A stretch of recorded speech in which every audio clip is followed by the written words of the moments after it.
Hi there, welcome back. We are now into week 5 of our lockdown here in France. To begin with, we were allowed to go out and exercise where we wanted to, so go for walks and things. But as things got worse across the country, that's been tightened up, and we're now only allowed to exercise or go for walks within a kilometre of our home.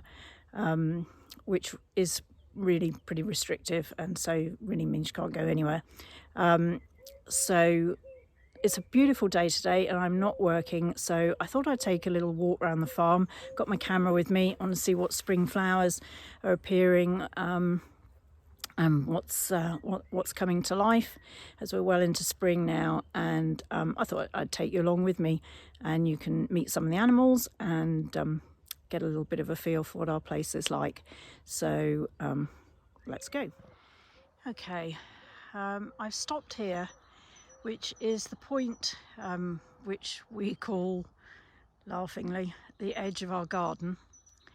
And I've stopped here because I can remember as if it was yesterday standing here just over 13 years ago on a cold, sunny January day when we first came to view the house, and looking at this view. And what you can't see now, because once the temperature gets above a certain level, they are hidden by a heat haze. But on that January day, all I could see in the distance was the magnificence of the Pyrenees. And I can remember standing here thinking, we have to buy this house. We just have to buy this house. It's just so beautiful. As you can see, we're on top of a hill. We're surrounded by our own land, and it was, one of those emotional decisions where the heart definitely ruled the head, because the house was a bloody nightmare. And as you can see, it still is.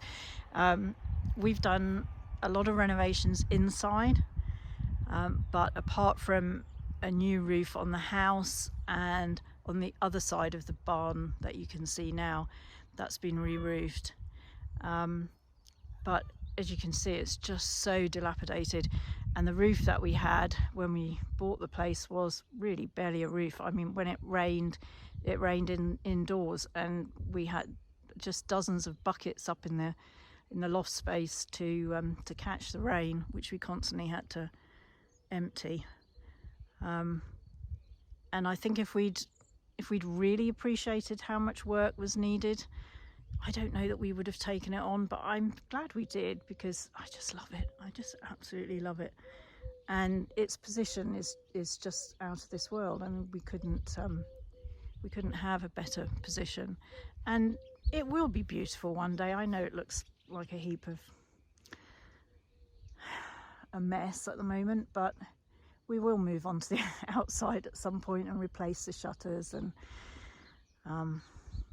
re-creppy the outside, and it will look nice again. It's lovely inside, and that's where we spend most of our time. We don't spend our days staring at the outside of the house, so don't worry about it too much. It would be nice to get it finished before I'm in my 60s, but we'll see. It's a long, slow process. And for the first couple of years when we moved in, we had to concentrate on making things right for the animals, because we brought 150 sheep and goats with us, and we had no fencing. We had, other than that barn there, we had no housing, so we have put up a couple of polytunnels. I'll go up there a bit later, since we moved in. And the animals didn't choose to move here, so we needed to make things right for them before we started working on the house. So yeah, I do love it. This here was the school where we used to school the horses, and it was a sand school. Sadly, my horse, my beautiful Vasco, died of a heart attack recently, and so I no longer have a horse to ride, and I don't think I'll be getting another one, if I'm honest with myself. Much as I think I'd like to, I really don't think I will. Eddie's horse has a really bad back and he has Cushing's, which is a fairly nasty condition but manageable with pills, so he's not really rideable either. So we decided to turn the school into a vegetable plot, and so Eddie has been making a start on that. So for this year, just going to have this one long row which he's rotivated and carted manure, because one thing we're not short of here is manure, and put that in the bed, and it's got all his seeds ready to go, be planted. So yeah, hopefully we'll get some nice veggies this spring and summer and autumn from the veg bed. These are our last remaining goats, 3 Angora goats, who are the descendants of the goats that we originally brought over with us 13 years ago. And the black goat, Poppy, is a Pyrenean mountain goat, and she came with the horse when we bought Eddie's horse. She was his companion, and so we brought her along with him. And it's quite funny to begin with. She didn't know she was a goat. She thought she was a horse, but she gradually adapted, and she pretty much rules the roost. Actually, the Angora goats, you can see that's mohair on them. People always think they're sheep, and they're not. They're goats. And they're very gentle and placid animals, and Poppy is a bit of a cow really, and so she rules them and bosses them about. And just poking his head out the stable is Yuli. Poor old Yuli. Yuli is, I think he's nearly 40 now, and he's practically blind. He has no teeth, so he can't chew. So although he goes out and eats grass, most of it just falls out of his mouth. So basically he gets a couple of buckets of slop a day, sloppy old food that he manages to eat. But yeah, every winter we say he won't survive this winter, and there's no way he's going to survive this winter.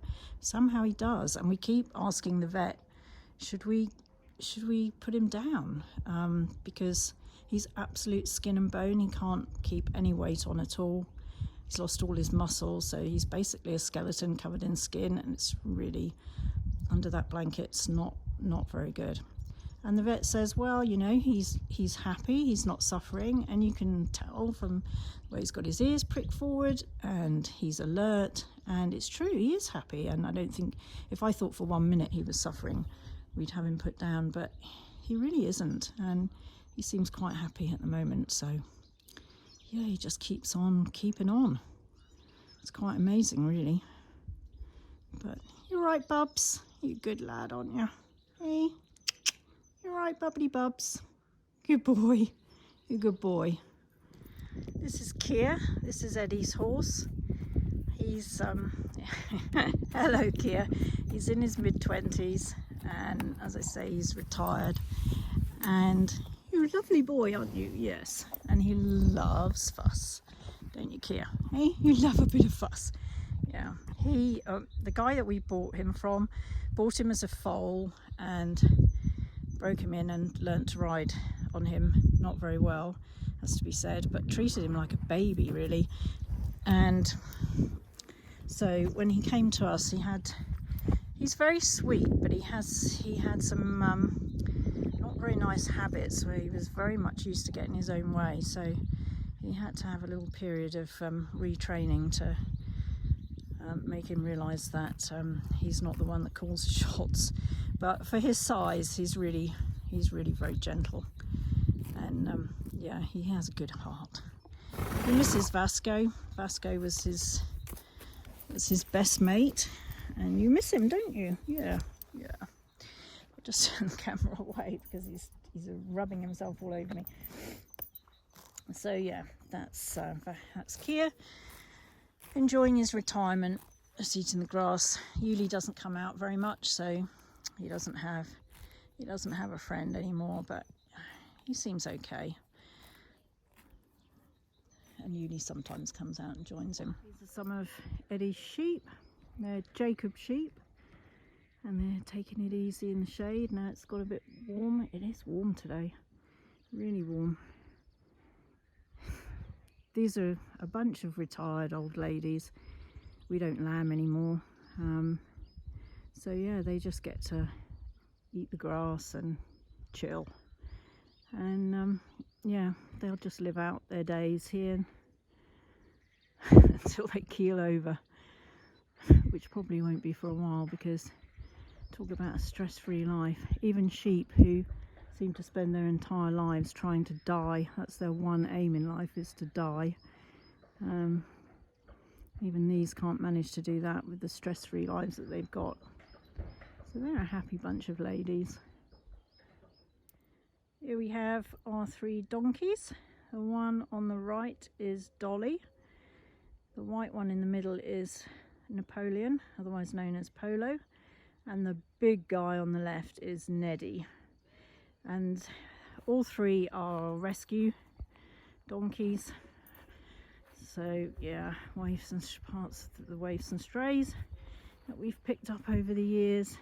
And Polo and Neddy came as a pair. We originally had Dolly and we had another donkey called Wilbur. They came as a pair. We rescued them. Wilbur in particular had been extremely cruelly treated and was very nervous. But he got better over the years, and then sadly died of pneumonia a few years ago. And donkeys are not solitary animals, so we were trying to find a companion for Dolly, and rather than one more donkey we ended up with 2. It comes Neddy is exceptionally friendly, and he is a he's what's called a Poitou donkey. So they have this amazing coat which gets longer and longer throughout the year, and the biggest ears in the world. Hey Neddy, hey, have you got the biggest ears in the world? You have, haven't you? Yeah, you're a big furry lad, aren't you? Hey sweetie, hello darling. And you're just the biggest softie, aren't you, Ned? Hey, you're just the biggest softie. Yeah, yeah, you like fuss, don't you? You love a bit of fuss. You're a good lad. Are you coming to say hello, Dolly? Dolly is still quite nervous, even after all the years she's been with us. It just goes to show they don't forget. Treat an animal badly and they never ever forget. I just can't understand how anybody could mistreat an animal, any animal. Breaks my heart. Hello, Polo. You're the naughty boy, aren't you? You're the one that always gets into trouble. Yes. Come on, doll. You come and say hello. Say hello to the YouTube viewers. Not very many of them at the moment, but you know. Good girl. You good girl. Yeah. Good girl.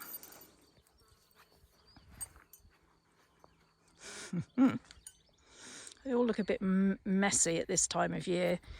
They've not yet got their summer coats. Their winter coats are starting to look a bit manky. Haven't got their summer coats yet, but a bit of brushing and you'll look smart again, won't you, Ned? Hey? Bit of a brush and the weather gets better. Huh? Yeah. Just noticed there's a very, very faintly see the outline of the Pyrenees in the distance. Very faintly. We see less and less of them now. We'll see them on days when it's cloudy or cool, but as the weather warms up, we don't see them at all throughout the summer. The heat haze covers them completely. And then in the autumn, when things cool down, they reappear again. Just about see them. Right, we're now in our hayfield, and this tree here and this tree here are 2 cherry trees, and you can see on this one, I hope, that it is covered in cherries. It's just about finished blossoming, and it is covered in hundreds and hundreds of cherries. This one is still blossoming, but it too will soon be covered in hundreds of cherries. And in all the years that we've lived here, we've only once managed to harvest the cherries. because the birds nearly always beat us to it, and literally they will strip these 2 trees in a couple of days. One day they'll be laden with ripe cherries, and the next day or the day after there'll be absolutely nothing. So we don't often get to eat our own cherries, which is a shame. Every year we think we'll beat them to it, but we never do. Maybe this year, with things being as odd as they are and us having a little bit more time to be on the farm, we might make it. So yeah, this is the field we make hay in. It's about 5 hectares altogether, and at the moment the sheep and donkeys are still grazing in it, but Eddie will shut it off soon and leave it to grow, and then we will make hay at some point.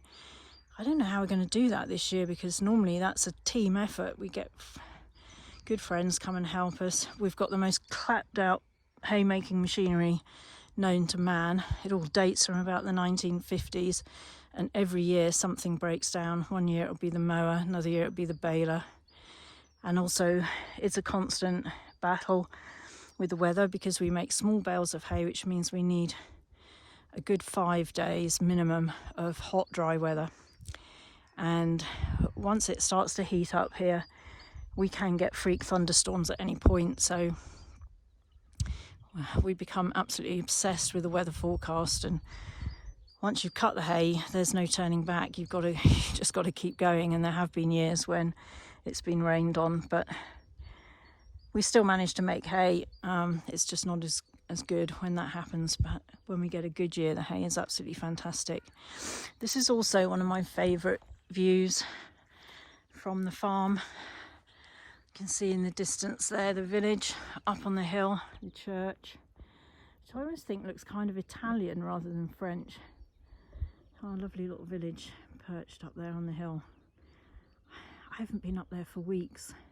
Eddie goes up every day to get the bread and paper, keep the boulangerie going, but I haven't been out.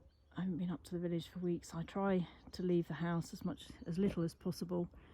I've only been out 2 or 3 times in the last 5 weeks, and it's so weird. What a weird time to be living in. To see all this beautiful countryside around us, and it's so peaceful. And if you landed here from another planet, you would have no idea the horrors that are going on in the world. I mean, who'd have thought a month ago our British Prime Minister would be in intensive care in hospital, suffering from a virus which, by the sounds of it, is absolutely horrendous. Accounts I've seen of people who've had it just sounds awful. You really wouldn't wish it on your worst enemy. And much as I don't agree with a lot of what Boris Johnson does as a Prime Minister or politician, it's absolutely shocking that he should be where he is. It's just hard to imagine how we're going to come out of this. How do they relax the rules? I mean, well, as you can see, this is a really empty area. It's the least populated area of France, and as a result we've had very, very few cases of coronavirus in the department, and very few deaths, I think, as well. And I don't know, there's some talk that certain parts of the country might have the rules relaxed before others. You'd have to imagine that somewhere like Paris and the other big cities of France would stay on lockdown until things really did look as though they were very much better than they are now. I don't know, maybe areas like ours will be able to come out of it a bit sooner. I don't know. It hasn't been bad so far, because March is generally a horrible month, although actually the weather has been quite nice. I don't feel as though it's really impacted on me yet, but as time goes on and as the weather improves, our area is so social and outdoors in the summer. Every village has its fete. We have our jazz festival in Marciac, which is a huge event with hundreds of thousands of people coming to it over a 3-week period, and Just can't see how that's going to happen this year. And that's going to be hard. That's really going to be hard. But look, I really don't have anything to complain about, do I? I mean, how lucky are we to have all this outside space? I can't imagine what it must be like cooped up in a small apartment, especially if you have a young family. It must be awful, absolutely awful. So I feel very thankful that we are here. We are in an area which is not highly densely populated, which compared to a lot of other places in the world is relatively safe, and that I can come out into this wonderful countryside and enjoy it without having to leave my own home. So I am really grateful for that. And who knows what's going to happen.